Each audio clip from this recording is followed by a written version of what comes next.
Hi ළමයි. අදත් ඇවිදින්න යන්න හදන්නේ. කොහෙද යන්නේ කියලා මමවත් අපිවත් තාම දන්නේ නැහැ. අපේ මේ සචව තමයි තීරණය කරලා තියෙන්නේ. කලින් වැඩි ඉවරුණා. වැඩි ඉවර වෙලා දැන් මේ දවල් වරුවේ පොඩ්ඩක් ඇවිදින්න තමයි යන්න හදන්නේ. ගිහින් බලමු කොහෙද යන්නේ කියලා. ඔන්න අදත් පුරුදු විදිහටම අපි පිටත් වුණා. මේ තියෙන්නේ මම කලින් වීඩියෝ එක ඔයගොල්ලන්ට කිව්වනේ මේ කමියමවල ශිදරේ සකුරා කියන එක ගොඩක් ආවේනිකයි සහ ප්‍රසිද්ධයි. අන්න ඒ සකුරා තමයි මේ පාර දෙපැත්තේ මේ විදිහට පිපිලා තියෙන්නේ. තාම හරියට පිපිලා නැහැ. සාමාන්‍යයෙන් තව සතියකින් වගේ අපිට ගොඩක් ලස්සනට මේ දෙපැත්තේ මේ විදිහට සකුරා මල් බලා ගන්න පුළුවන්.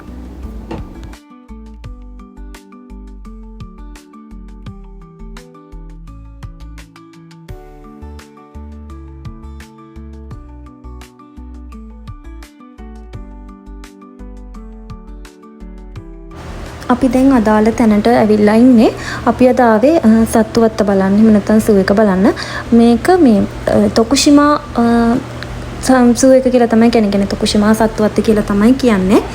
මේකේ මේ ගොඩක් වෙලාවට ජපානයට ආවේනික සතුන් කිහිප දෙනෙක් සහ වෙනත් රටවල් වලින් ජපානයට ගෙනල්ලා ජපානයේ ඇතුළතදී ප්‍රදර්ශනය කරන සත්තු කිහිපයකුත් අපිට බලා ගන්න පුළුවන්. දැන් මේ අපි කට්ටියම යන්නේ අපිට සත්තුවත් ඇතුළට යන්න අවශ්‍ය කරන ටිකට් එක ගන්න. සාමාන්‍යයෙන් එක්කෙනෙකුට යෙන් 350ක් විතර වෙනවා ටිකට් එක. මෙතනින් ටිකට් එක අරගෙන ටිකක් ඇතුළට යන්න ඕන අපි. සාමාන්‍යයෙන් මීටර් 350ක් 400ක් වගේ ඇතුළට පයින් නැවිදගෙන යන්න ඕන අපිට මේ සත්තු ටික හම්බ වෙනකල්.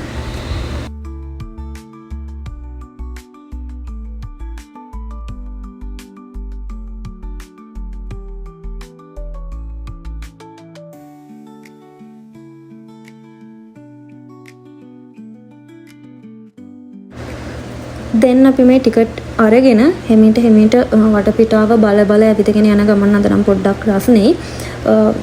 එළියට එනකොට කියන්නේ ගමන පිටත් වෙන්න කලින් පොඩි සීතල ගතියක් තිබ්බට දැන් නම් අවුවත් පායලා පොඩි රස්නයක් දැනෙනවා. ගොඩක් කාලෙකින් තමයි මේ විදිහට මෙහි රස්නයක් දැනෙන්නේ. කියන්නේ පහුගිය ටිකේ ගොඩක් සීතල ගතිය තිබුණා.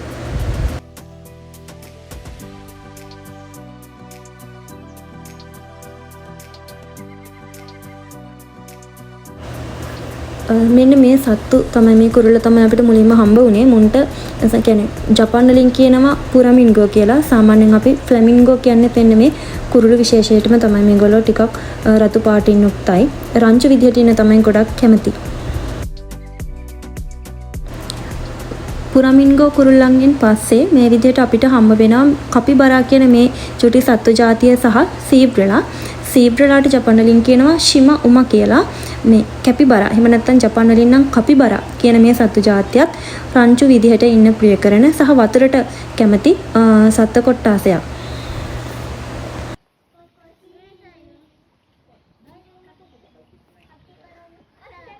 සීබ්‍රලා බලලා තව තැනක් තියෙනවා. අපි දැන් එතනට යන ගමන් සත්තු ගොඩක් ඉන්නවා. අද කුරුල්ලෝ ඉන්න එක ඇතුළට නම් අපිට යන්න අවස්ථාවක් හම්බ වුණේ නැහැ. ඒක නිසා අපි ඒකට ගියේ නැහැ. ඉතුරු ටික තමයි අද බලන්නේ. බලමු. එතනින් පස්සේ අපිට හම්බ වෙන්නේ මෙන්න මේ මියක් කැත්තෝ කියන සත්තු జాතිය. මේගොල්ලෝ රංචු විදිහට ඉන්න කැමති චූටි සත්ත්ව කොට්ටාශයක්. ඒ කියන්නේ පොඩි ප්‍රමාණයෙන් මේ හිටගෙන බලන්නේ ඒගොල්ලන්ට මොකක් හරි අනුතුරුදායක දෙයක් තියෙනවද කියලා වටපිටාවේ. ඒ ගැන තමයි මේ සෝදිසිය මෙයා මේ හිටගෙන බලන්නේ. මේගොල්ලොත් මේ චූටි ලස්සන සත්තු జాතියක්.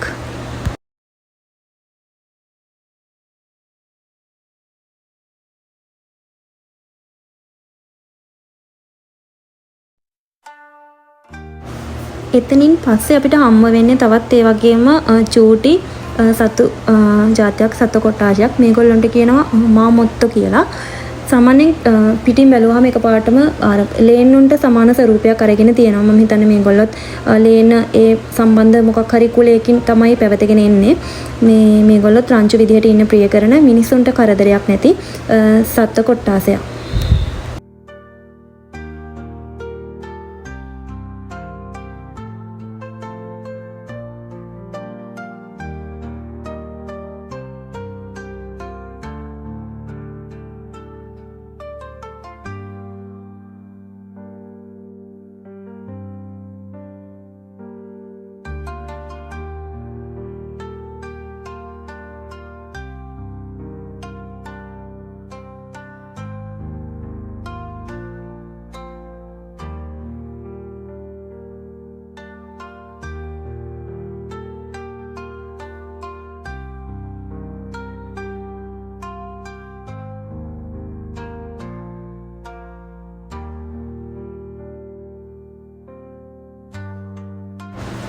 එතනින් පස්සේ අපිට හම්බ වෙන්නේ ටිකක් භයානක සතෙක් හයිනා.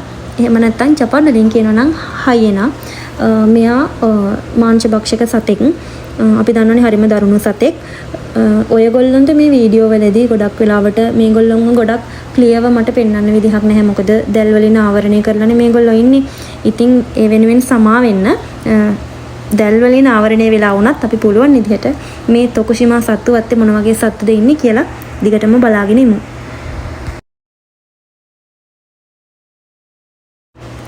එතනින් පස්සේ අපි ඊළඟ සතා බලන්න ගියාට එයා වෙනකොට මේ මැරිලා හිටියේ. කියන්නේ එයා නැති වෙලා එයා වෙනුවෙන් මේ විදිහට එයාගේ ෆොටෝ එකක් දාලා මල් තියලා එයාව අර සිහි කරලා තිබුණා.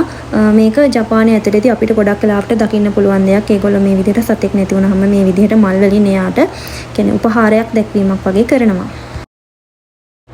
බැලුව බැල්මට භයානක පෙනුමක් නේද තියෙන්නේ. සාමාන්‍යයෙන් ලොකුම ලොකු කටුස්සෙක් වගේ ලොකු වෙච්ච කටුස්සෙක් එහෙම නැත්නම් මකරෙක් වගේ පොඩි මකරෙක් වගේ එහෙම පෙනුනට මේගොල්ලෝ ශාක භක්ෂක සත්තු జాතියක්. ජපානයේ ඇතුළතදී නම් මේගොල්ලෝ ගොඩක් වෙලාවට දකින්න නැහැ. ඇමරිකාවේ තමයි ගොඩක් වෙලාවට කියන්නේ උතුරු ඇමරිකාව, දකුණු ඇමරිකාව වගේ රටවල් වල තමයි මේගොල්ලෝ ගොඩක් වෙලාවට දකින්න පුළුවන්. ඉඟුආනා ජපාන් වලින් කියනවා නම් ඉඟුආනා කියලා තමයි මේ සත්තුන්ට කියන්නේ.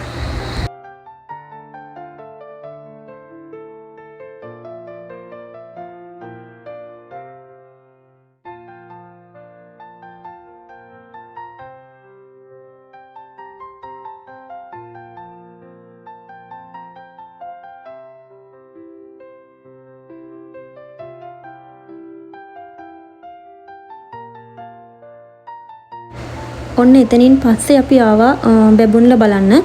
බැබුන් කියන සතාට කියන්නේ බැබුන්ට ජපාන් වලින් කියන්නේ හිහි කියලා. අර වඳුරු පරම්පරාවේ ටිකක් භයානකම කෙනා තමයි මෙන්න මේ බැබුන්. පස්සපැත්ත රෝස පාටයිනේ. මෙයා ටිකක් දරුණුයි. ඒ කියන්නේ මෙයාට මාංශ උනත් කන්න පුළුවන්. දත් එහෙම ගොඩක් තියුණුයි මෙයාගේ.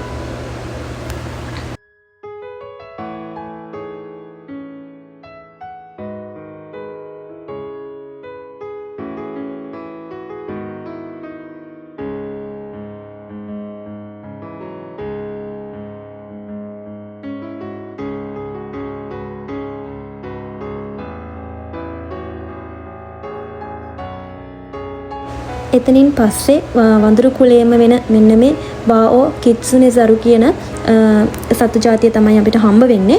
මෙයාට වාኦ කියලා කියන්නේ නමට වාኦ කියලා කියන්නේ මෙයා කෑ ගහන්නේ ගොඩක් වෙලාවට අර වාኦ කියන શબ્දෙන්. ඒක නිසා මෙයාට ඒ නම ලැබුණා කියලා තමයි කියන්නේ.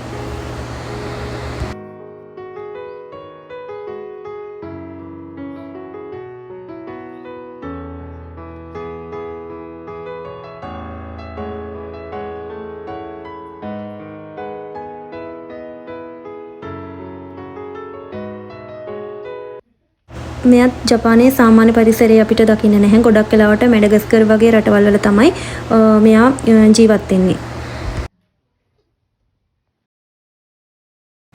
ඔන්න එතනින් පස්සේ අපිට වඳුරු කුලේම තවත් සතෙක් බලා ගන්න පුළුවන් චිම්පන්සියා.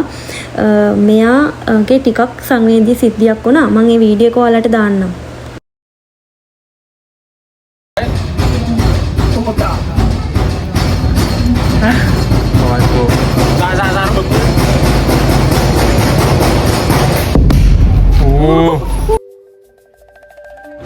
අර ඒගොල්ලෝ හිර කරලා තියෙන නිසා එයාට දැනෙන පීඩනයේ විදියට පිට කරා කියලා තමයි අපි හිතන්නේ. ජපාන් වලින් මෙයාට කියන්නේ චිම්පන්ජි කියලා. අපි චිම්පන්සියා කිව්වට ජපාන් වලින් චිම්පන්ජි.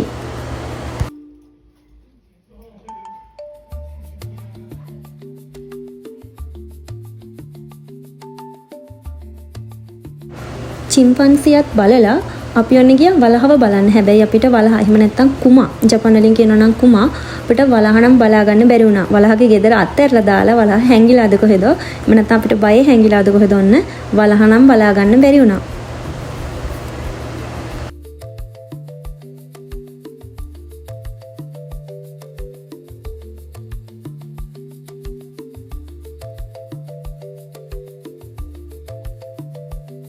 අපි යමු. තාම ඉවර නෑ. තව කොටක් තියෙනවා බලන්න ඉස්සරහට. කඩේ පිටිපස්සෙනුත් යනවා, ඉස්සරහිනුත් යනවා. ගොඩක් ප්‍රදේශයක පැතිරිලා තියෙටි ගොඩක් මේ බලන්න තියෙනවා අපිට මේකේ සත්තු. මේකෙන්ම පාක් එකක් වෙනම තියෙනවා. දැන් නම් අපි මේ යන්නේ සත්තු ටික බලන්න. කීප දෙනෙක් බැලුවා. තව ජිරාෆ්ලා ගොඩක් සත්තු මේකේ ඉන්නවා. අපිට ජපානයේ ඇතුළත විතරක් දකින්න පුළුවන් සත්තු ගොඩක් වර්ග ඉන්නවා.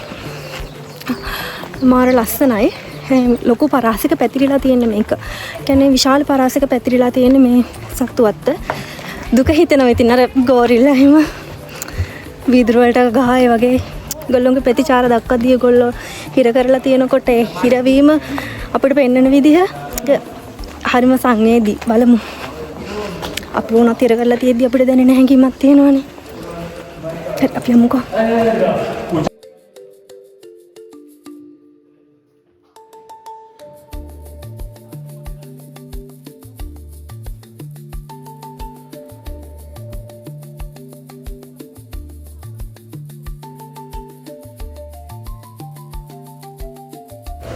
ඔන්න එතනින් පස්සේ අපි ආවා හිම වලහ බලන්න. අපි සාමාන්‍යයෙන් දකින කළු වලහ අපිට බලා ගන්න බැරි වුණාට ඔන්න අපි හිම වලහ නම් දැක්කා. මෙයා මේ පේනවට වඩා ගොඩක් ලොකුයි. එයාට හරිම සෙල්ලම බලන්නකො. එයා අපි ඉස්සරහා එක එක විදිහට සෙල්ලම් දානවා. සාමාන්‍යයෙන් මෙයාත් ජපානයේ දකින්න නැති සතෙක්. උතුරු ප්‍රදේශයේ රටවල් වල තමයි උතුරු ප්‍රදේශයේ තමයි ගොඩක් කලාවට මෙයා ජීවත් වෙන්නේ. වතුරට සහ හිමට ප්‍රිය කරන සතෙක්. නමෙම තියෙනවනේ හිම වලහ.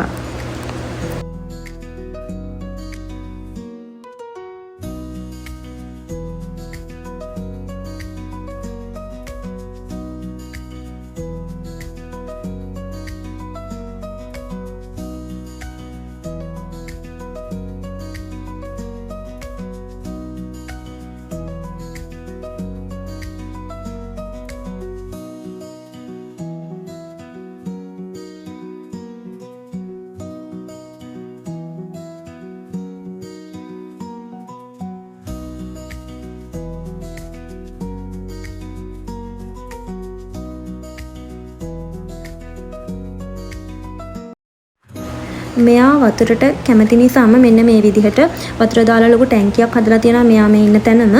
ඒක ගොඩක් ගැඹුරුයි. මේ විදිහට මේ වීදුරුවෙන් ඔයාලට බලා ගන්න පුළුවන්. ඒක ගොඩක් ගැඹුරුයි. මේක ඇතුලේ මෙයා ගොඩක් කලාවට ඉන්නවා පීනනවා. වෙනදට නම් මේක සෙල්ලම් කරන්න කෙනෙක් ඉන්නවා යාට බෝල දාලා. හැබැයි අද නම් කවුරුත් නැහැ.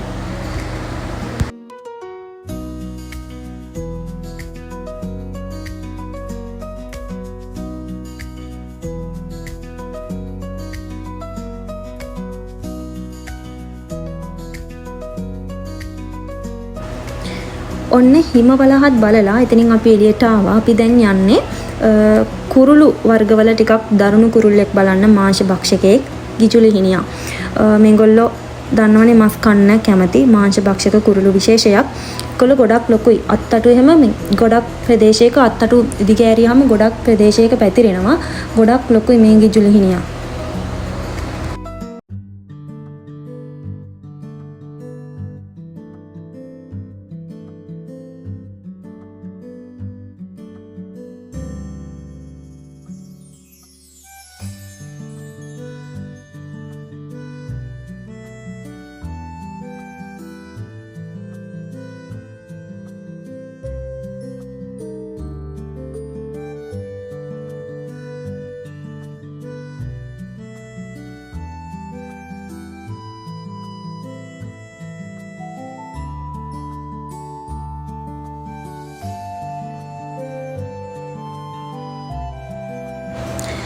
ගිජුලිහිනියන්ගෙන් පස්සේ ආවේ පෙන්ගුයින්ලා බලන්න. හැබැයි අවාසනාවකට ඔන්න පෙන්ගුයින්ලා නම් බලන්න ඕනේ නැහැ.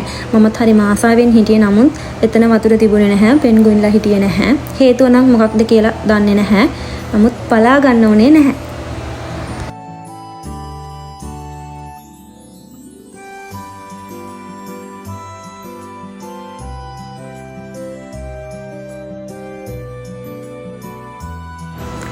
ඔන්න එතනින් පස්සේ අපිට තවත් හම්බුණා තවත් චූටි හුරතල් සත්තු జాතියක්. මේගොල්ලන්ට කියන්නේ රිසු සරු කියලා. රිසු කියලා කියනවා ජපාන් වලින් ලේනට, සරු කියලා කියනවා වඳුරට. අර ඒ දෙකොල්ලන්ගෙම පෙනුම ටිකක් පෙනුමට ටිකක් හුරු නිසා තමයි මම හිතන්නේ ඒ නම මේගොල්ලන්ට ලැබිලා තියෙන්නේ.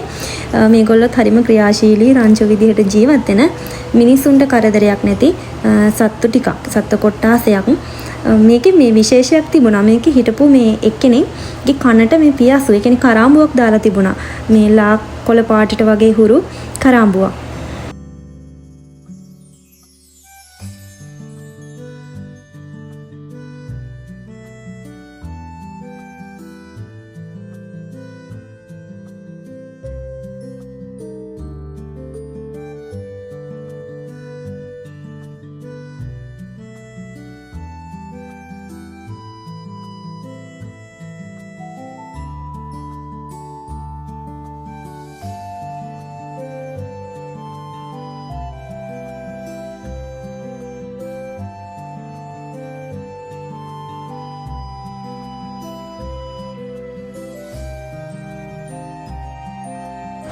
මේ බලන්නකො මෙන්න මෙයාගේ කනේ තමයි අර තියෙන්නේ ලා කොළ පාටට කරාඹුව දාලා තියෙන්නේ.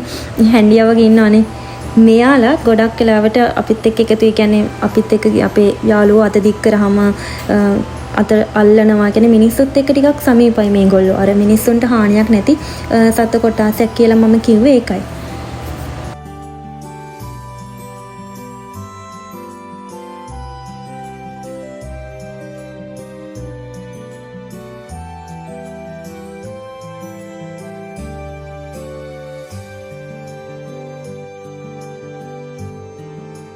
ඔන්න එතනින් පස්සේ අපිට බලා ගන්න පුළුවන් කමොෂිකා. එහෙම නැත්නම් අපි කියන්නේ කඳුකරෙලුව කියලා.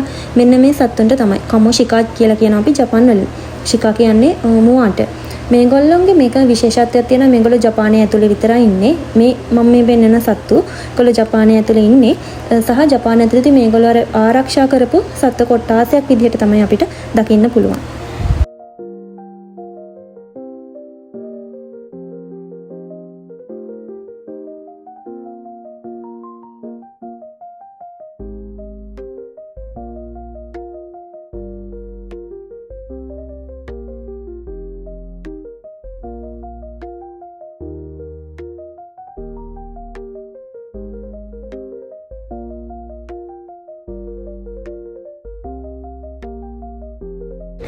බලන්නකො මේ නිදාගෙන ඉන්න රතු පැන්ඩා විශේෂයේ ලස්සන රතු පැන්ඩාගේ ලස්සන මෙයාලට ජපාන් වලින් කියනවා රෙස්සා පන්දා කියලා. අර පන්දා කියලා කියන්නේත් පැන්ඩා කියන එකටම තමයි.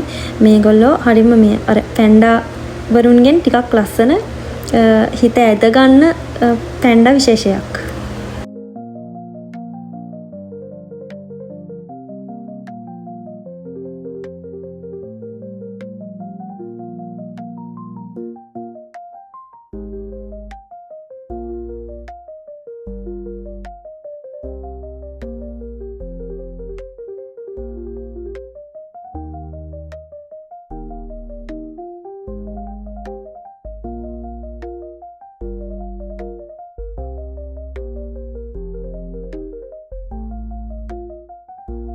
දැන් අපි අතනින් එළියට ඇවිල්ලා දැන් ආපහු යන්න හදන්නේ තවත් විනෝද වෙන මේකේ රෝලර් කෝස්ට් ගොඩක් දේවල් තියෙනවා.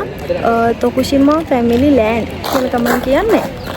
අරක ඉවර වෙලා කෙන සත්තු ටික බලලා ඉවර වෙලා දැන් ආපහු අපි මේක ඇතුළට යන්න හදන්නේ. මේකේ ගොඩක් තියෙනවා විනෝද වෙන්න දේවල්. ඇතුළට ගිහින් බලමු මොනවද තියෙන්නේ කියලා.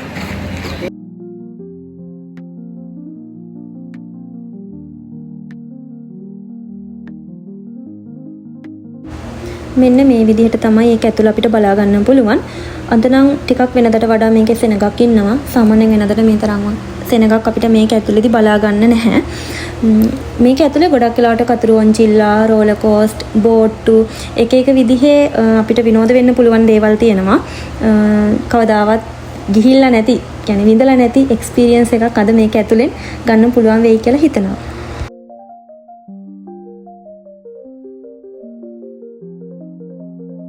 අපි මේ යන්න හදන්නේ මේ රෝලර් කෝස්ට් එකේ කතුරු වංචිල්ලා වගේ ගොඩක් දේවල් තියෙනවා. අපිට ඔක්කොගෙම නම් යන්න බැරි වෙයි. නමුත් අපි පුළුවන් විදිහට වෙලාව තියෙන විදිහට කීපයක ගිහිලා බලමු මේ මොන වගේ අත්දැකීමක් අපිට ගන්න පුළුවන් වෙයිද කියලා.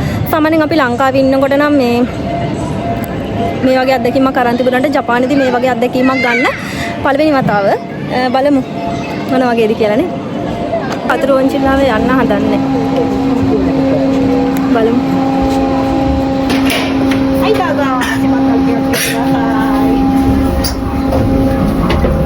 ඉඳගත්තා කදරොන්චිනාවේ යන්න හදන්නේ. මම හිතන්නේ මේක තමයි පුරිම වේගය. මීට වඩා වේගෙන් මේක යන්නේ නැද්ද කොහෙද? සාමාන්‍යයෙන් අපේ ලංකාවේ යන එක ටිකක් වේගෙන් යනවනේ. මේක නම් ඒ තරම් වේගෙන් යන්නේ නැහැ. මම හිතන්නේ එච්චර බය හිතන එකක් නැහැ. හිමිට උඩට යන ගම. උඩටම ගිහිල්ලා බලමුනේ. මම හිතන්නේ උඩට ගියාට පස්සේ වටේ පේන ටික ගොඩක් ලස්සනට පේනවා ඇති මේකේ. ගොඩක් කුසයි. ලොකු බයක් නම් නෑ මේකේ නම්. බලමු. ඔන්න දැන් ටික උඩට ඇවිල්ලා තියෙන ඒගොල්ලන්ට පේනවනේ අපිට පහළ තිබෙන දේවල් පොඩ්ඩක් උඩට ගියාම මේ විදිහට තමයි පේන්නේ. අර මම හිතුව තරම් ලොකු වේගකින් නම් මේක කැරකෙන්නේ නැහැ. නමුත් අර පොඩ්ඩක් හිමීට සාමාන්‍යයෙන් අපිට වටේ ලස්සන බල යන්න පුළුවන් වේගයක් මේකේ තියෙනවා. පිටිපස්සේ මේ අපැත්තේ සකුරා තියෙනවා. ඔයාලට නම් පේනේද දන්නේ නැහැ. අර කෙළවරේ සකුරා ගස් තියෙනවා. ඒ ඔක්කොම පේනවා. හිමිට උඩට ඇවිල්ලා තියෙන්නේ දැන්. කොහොමද අත්දැකීම? සුගෝයි. මල්ලි අත්දැකීම කොහොමද? හජිමෙතේ. ශ්‍රී ලංකාවේ ඉරිතෝකිමෝ නයි? 行ったことない。そう。今初めて行った。気持ちはどう？気持ちはいい。කතුරුවන්චිල්ලාවටත් බයි ටටා කියන ගමන් ඔන්න එහෙනම් මම යන්න හදන්නේ රෝලර් කෝස්ටර් එකේ. මේකත් ජීවිතේ පළවෙනි වතාවට ගන්න අත්දැකීමක්. මේක මම හිතුවට වඩා ගොඩක් බය හිතෙනවා. මම හිතුවේ නෑ එච්චර මම ඇත්තටම බය වෙයි කියලා. ඔය ඇතින් යන්නේ මම තමයි. මේකේ වංගු වලින් හරවනකොට සහ බුදුම වේගකින් මේක යන්නේ. අර මේ කෑ ගැස්සෙන්න තරම් බය වීමක් මම නම් මේ වගේ අත්දැකීමක් ලැබුවා මෙන්න මේකේ ගිහිල්ලා.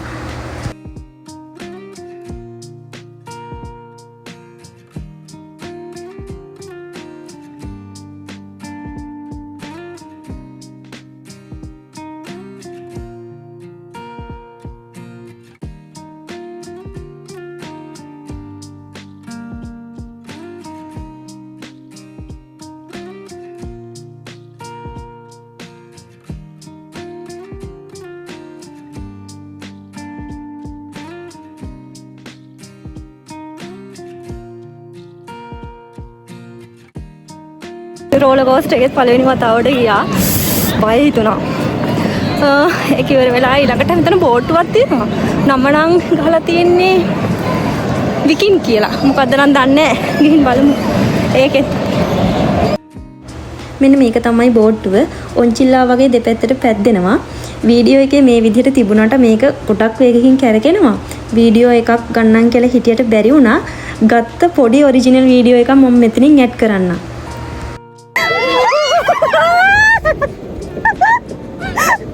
අනේ බෑ.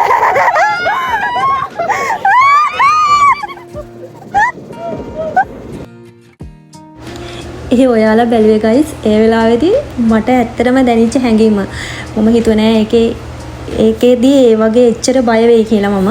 නමුත් උඩට පහළට යද්දී කවදාවත් නැති විදිහට බය වුණා. අන්න එතනින් පස්සේ තවත් අලුත් තැනකට තමයි මේ යන්න හදන්නේ.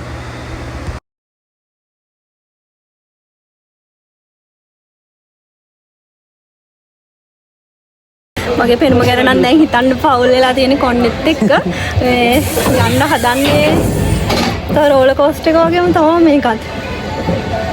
අරකට වඩා නම් මේකේ වංගු තියෙනවා. උඩට ගිහිල්ලා පහළට එන්න බලමු. ගිහින් ආවා. මේකේ නම් වීඩියෝ එකක් ගන්න බෑ. වීඩියෝ එක ඔන් කර ගන්නවත් බෑ. බයයි ඒ තරම්.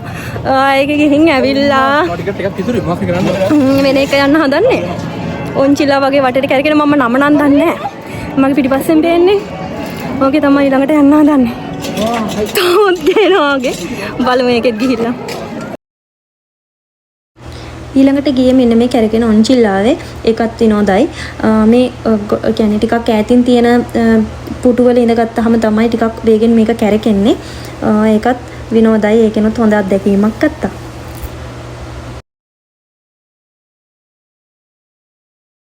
තව එක යනවා අපිට බයිසිකලේ වගේ පදින්න තියෙන්නේ ඒ විදිහට පදින්න තියෙන හංස බෝට්ටු පදිනවා වගේ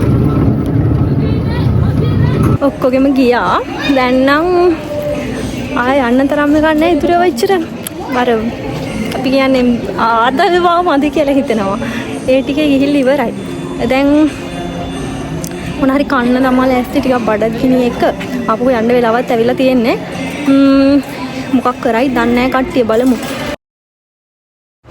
මේක ඇතුලේ කන්න නම් ලොකු දෙයක් තිබුණා. අයිස් කොෆි එකකුයි සොසේජ් එකකුයි ගත්තා.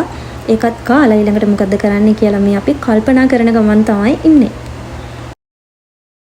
අද වීඩියෝ අවසානයේ එහෙනම් අපි ඇවිල්ලා තියෙන්නේ. සමහර විට අපි තව කොයි හරි යයිද නැත්නම් මෙතනින් නතර වෙයිද කියන නම් දන්නේ නැහැ කෙනෙක්. කයිෂෙක්ට යයිද නැත්නම් තවත් තැනක් බලන්න යයිද කියලා තාම තීරණය කරලා නැහැ. අවසනාවකට වීඩියෝ එක මට මෙතනින් නවත්තන්න වෙනවා. මොකද මගේ ෆෝන් එකේ බැටරි ලෝ වෙලා තියෙන්නේ. එහෙනම් මම අදට නවතිනවා. තවත් මේ වගේ ලස්සන වීඩියෝ එකක් අරගෙන ආපහු ඔයගොල්ලොන්ව බලන්න එන්නම්. එතකල් හැමෝම සතුටින් පරිස්සමින් ඉන්න. මතක ඇතුව මගේ channel එක බලන්න, subscribe කරන්න, share කරන්න, comment එකක් දාගෙන යන්න. එහෙනම් ආපහු මේ වගේ ජපානයේ ලස්සන දැන් බලන්න මාත් එක්ක එකතු වෙමු. bye.